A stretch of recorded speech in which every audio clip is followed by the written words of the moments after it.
mobiilirobotiikka on yksi meidän suurimmista intohimoista.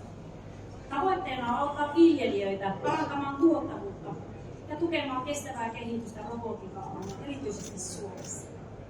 On kehitetty innovaatio, joka mullistaa viljan koejalostusruutujen mittaamisen mobiilirobotiikan avulla.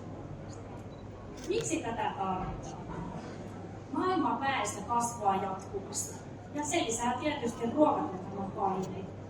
Vuoteen 2050 mennessä elintarviketuotantoa pitäisi lisätä jopa 60%, jotta se pysyy väestönkasvun mukana. Samalla ilmastonmuutos muuttaa viljelyolosuhteita, joten tarvitaan jatkuvasti uusia ja parempia viljalajeja. Kaikki ennestään tutut lajit ei enää pärjää muuttuvassa ympäristössä. Kasvinjalostus on keskeisessä roolissa tämän haasteen ratkaisemisessa. No miten me ollaan ratkaistu näin? Nykyinen huippunsa viritetty kasvinjalostus tapahtuu labossa, mutta viimeinen ratkaiseva tulikoe pellolle tulee kuulumassa. Meidän peltorobotti kerää kasvustosta videomateriaalia ja siitä analysoidaan tekoälymallien avulla viljan saantoa ja fenotyyppejä. Sitten saavutetaan labratasoinen tarkkuus kenttäolosuhteissa. Tässä peltorobotti levittää kasvustoa mekaanisesti ja varmistaa, että kamera näkee kaikki kasvit kokonaan. Voidaan mitata tähkien määrää neliömetrillä, siementen määrää tähkässä, tähkän rakennetta. Lisäksi voidaan ottaa maaperänäytteitä ja mitata vaikka kosteutta. Bisneksen ydin ei ole robotin myynti, vaan nimenomaan se sovellus, mihin robottia käytetään. Dataa ei tarvitse enää kerätä käsiin tai silmämääräisesti arvioimalla. Data on luotettavaa ja sitä saadaan toistettavasti suoraan pellolta jalostusprosessin oikeassa vaiheessa. Tämä mahdollistaa päätöksenteon pienemmillä koeruuduilla ja vähentää jalostuksen kustannuksia jopa puolella.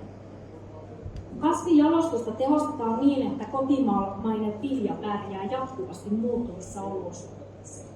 Maatalousrobotiikan markkinaksi arvioidaan 8,8 miljardia ja kasvinjalostusmarkkinan arvio on jo 250 miljoonaa euroa. Ja me ollaan arvioitu, että tämän sovelluksen kohdemarkkina on jopa 80 miljoonaa euroa maailmanlaajuisesti.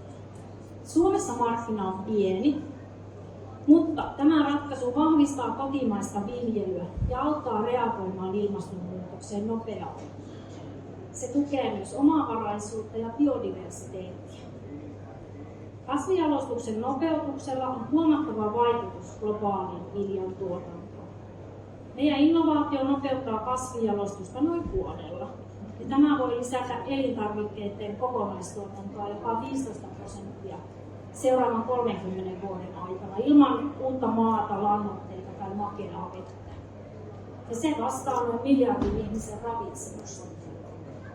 Suurempiinkin nopeutuksiin päästään, kun yhdistetään kehittynyt fenotyyppien tunnistus muihin teknologioihin ja hyödynnetään jo kehitettyjä koneenäköratkaisuja.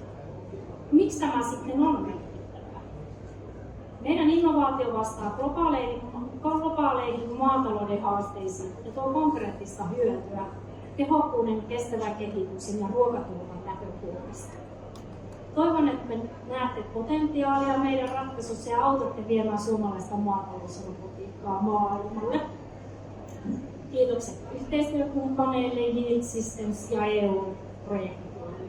Suurkiitos yleisölle ja Raaville ja Suomen Messusäätiölle tästä mahdollisuudesta.